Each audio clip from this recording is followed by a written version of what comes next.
বিভিন্ন গোয়েন্দা সংস্থার নির্যাতনের পরে বাইরে এসে মারা গেছেন। টোটালটার সংখ্যা শতাধিক জওয়ান বলে আমরা জেনেছি। যদিও সরকার এখন পর্যন্ত কোনো নাম, সংখ্যা, পরিসংখ্যান তালিকা কোনো কিছুই দেয় নাই, তাদেরকে পোস্টমর্টেম রিপোর্ট পর্যন্ত দেয় নাই। বাধ্যতামূলকভাবে সবাই স্ট্রোকে মারা গেছেন, অমুক সমুক, ফ্লু, করোনাতে মারা গেছেন, এই ধরনের কথাবার্তা বলে তাদেরকে, স্বজনদেরকে লাশ দাফন করতে বাধ্য করেছে। তো সেই বাস্তবতায় আপনাদেরকে আমি স্মরণ করিয়ে দিচ্ছি, গত বছর বিডিআরের গণহত্যার, পিলখানা গণহত্যার পরবর্তীতে যিনি বিডিআরের দায়িত্ব পেয়েছিলেন, লেফটেন্যান্ট জেনারেল মইনুল হাসান, উনি একটা ইন্টারভিউ দিয়েছিলেন বাংলা আউটলুকের সাথে 26শে ফেব্রুয়ারি, গত বছরের ঘটনা। এবং ওই ইন্টারভিউটা উনি অডিও আকারেও করেছেন, প্রকাশিত হয়েছে এবং লিখিত বক্তব্য এসেছে। যারা পড়েন নাই তারা দয়া করে পড়ে নেবেন। যারা সাংবাদিকতা করেন দয়া করে মনিরুল ইসলাম সাহেবের ইন্টারভিউটা খুব ভালোভাবে পড়বেন। ওনাকে কিন্তু কয়দিন আগে এয়ারপোর্ট থেকে বাসায় ফেরত পাঠানো হয়েছে, পালাইতে দেওয়া হয়নি। এবং সেখানে উনি অনেকগুলো গুরুত্বপূর্ণ কথা বলছেন যে কারা কারা দায়ী থাকতে পারে। এই প্রশ্নের উত্তর যখন উনি বলছিলেন, একটা কথা বলেছেন যে যেই ধরনের অস্ত্র ব্যবহার করে এই লেভেলের একটা গণহত্যা এবং ধ্বংসযজ্ঞ এখানে চালানো হয়েছে, সেই ধরনের অস্ত্রের আলামত এবং কোনো প্রমাণ আমরা পরবর্তীতে দায়িত্ব নেবার পরে পাই নাই। যেই ধরনের অস্ত্র ব্যবহার করে অথবা যেই কায়দায় আমাদের অফিসারদেরকে শহীদ করা হয়েছে, অফিসারদের পরিবারদেরকে নির্যাতিত করা হয়েছে, সেজন্য যে অস্ত্র ব্যবহার করা দরকার সেই অস্ত্র গোলাবারুদ, বিডিআরের যে গোলাবারুদ তার সাথে মিলছে না অনেক জায়গাতে। এবং খুব পরিষ্কার পরিচ্ছন্ন জায়গা পাওয়া গেছে আলামতের জায়গা এসে। তো সেই জায়গাতে একটা ইন্ডিকেশন আছে যে উনি বলছেন যে 21 থেকে 22 জনের একটা টিম বাহির থেকে এই ঘটনার সময় ওখানে ঢুকেছে। কারা তারা, মদত কারা দিয়েছে, এই প্রশ্নের উত্তরে লেফটেন্যান্ট জেনারেল মইনুল সাহেব বলেছেন দুইটা পক্ষের নাম বলেছেন। প্রথম পক্ষের নাম বলেছেন ভারত, আর দ্বিতীয় পক্ষের নাম বলেছে আওয়ামী লীগ। বিডিআরকে ধ্বংস করার যা এই মইনুল সাহেব করেন নাই, সেই মইনুল সাহেবের ইন্টারভিউ বলছে কিন্তু আওয়ামী জেনারেল, এরা বাংলাদেশ সেনাবাহিনীর জেনারেল না, কিন্তু এরা হচ্ছে আওয়ামী লীগের জেনারেল।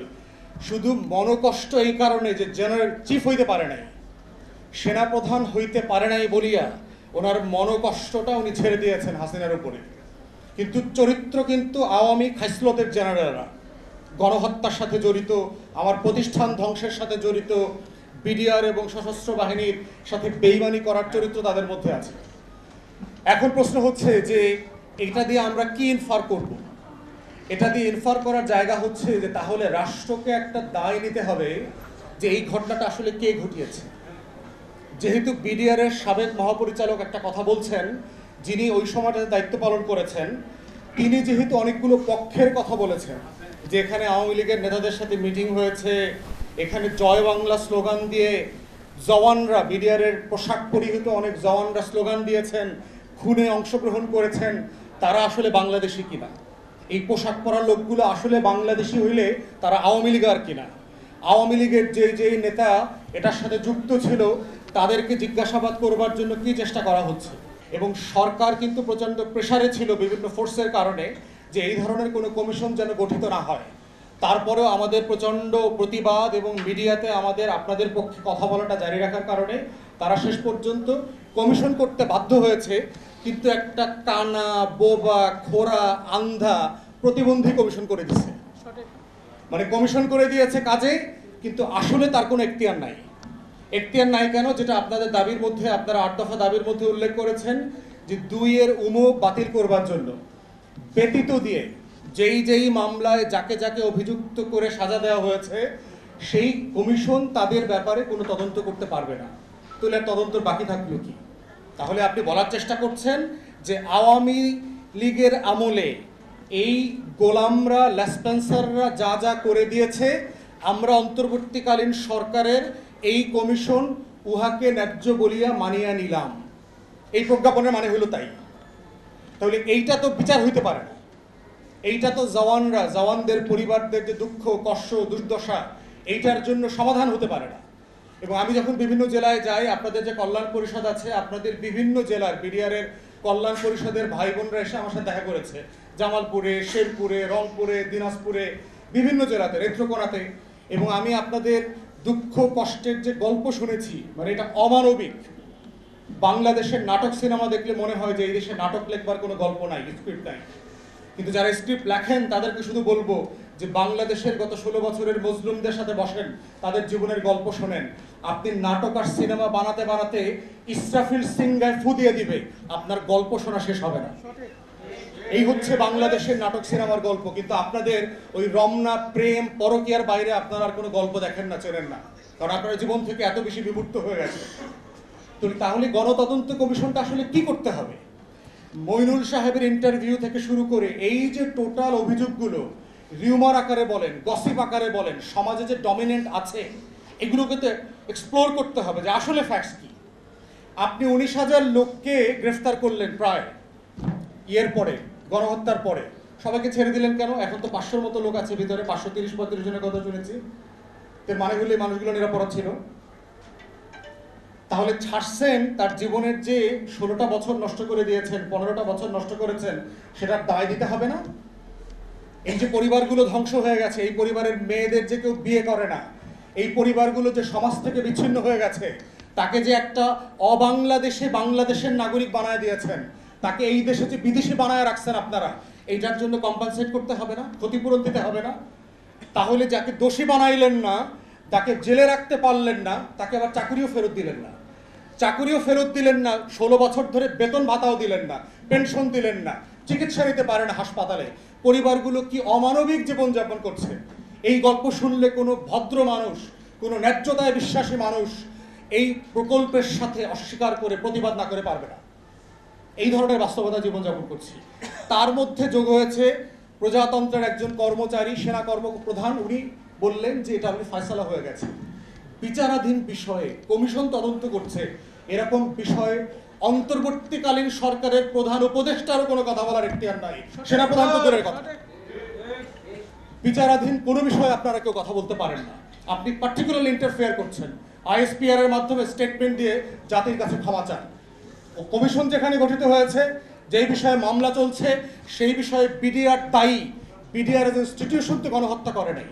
বিডিআর এর দায়ী থাকলে তো বিডিআর সদস্যরাও বলেছে আমাদের জওয়ানদের ভিতর থেকে যারা যারা এই খুনের সাথে জড়িত, তদন্ত সাপেক্ষে তাদেরকে সর্বোচ্চ শাস্তি দেন, এই দাবি বিডিআর এর জওয়ানরাও করেছে। তাহলে সেই দাবির প্রেক্ষিতে আপনি কেন বলছেন যে বিডিআর এর ইনস্টিটিউশন দায়ী, তারা দায়ী? কেমনে বুঝলেন আপনি? তদন্তই তো হয় নাই। এবং এই কমিশনের সাথে সাথে কারা কারা জড়িত, এই দেখেন আজকে স্বরাষ্ট্র উপদেষ্টা, একটা ভেরি হাইলি ইনকম্পিটেন্ট, একটা অযোগ্য অপদার্থ লোক, তার স্বরাষ্ট্র উপদেষ্টা করছে এবং সে ওই কমিশনের সদস্য হিসাবে ছিলেন। কত বড় দালাল! গত 16 বছর যার চেহারা দেখি নাই, গণ অভ্যুত্থানে যিনি একটা মিছিল করেন নাই, স্লোগান দেন না, একটা ঢিল ছোড়েন নাই, তাকে কে এনে এখানে স্বরাষ্ট্র উপদেষ্টা বানিয়েছে? কেন বানিয়েছে? এটা হচ্ছে বাংলাদেশের শত্রুরা বানাইছে, যারা গণ অভ্যুত্থানকে নাই করে দিতে চায়, যারা 24কে বিলীন করে দিতে চায়, তারাই এই লেফটেন্যান্ট জেনারেল জাহাঙ্গীরের মতো একটা অপদার্থ কুলাঙ্গারকে স্বরাষ্ট্র উপদেষ্টা বানাইছে রাষ্ট্রকে ব্যর্থ করে দেওয়ার জন্য।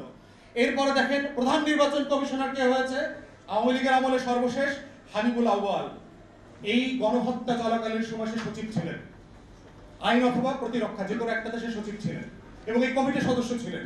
এই কমিটিকে বিভ্রান্ত করবার জন্য, তদন্ত যেন করতে না পারে তার জন্য হেন কোনো কাজ নাই যে এই কুলাঙ্গার হাবিবুল আউয়াল করে নাই।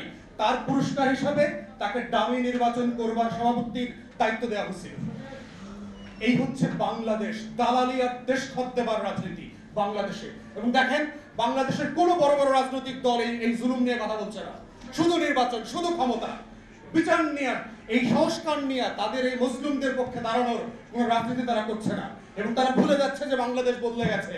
আপনি মার্কা নিয়ে যাবেন আর এই লক্ষ লক্ষ পরিবার আপনাদের ভোট দিবে, সেই দিন বাংলাদেশে এখন আর নাই।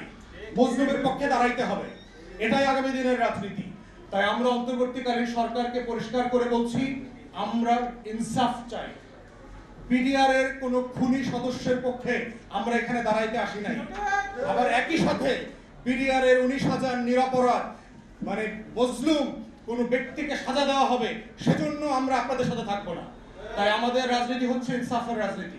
নতুন বাংলাদেশে যে বাংলাদেশ 2 বন্দোবস্তের কথা বলা হচ্ছে, সেটা হচ্ছে ইনসাফের বন্দোবস্ত।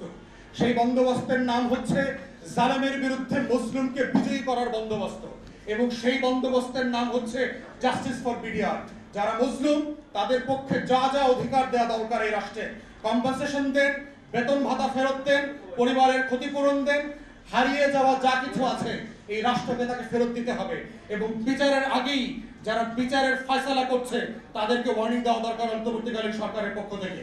আমরা ইনসাফের বিচার চাই, কারো চাপিয়ে দেয়া জুলুমের বিচার আমরা চাই না, আওয়ামী বিচার চাই না।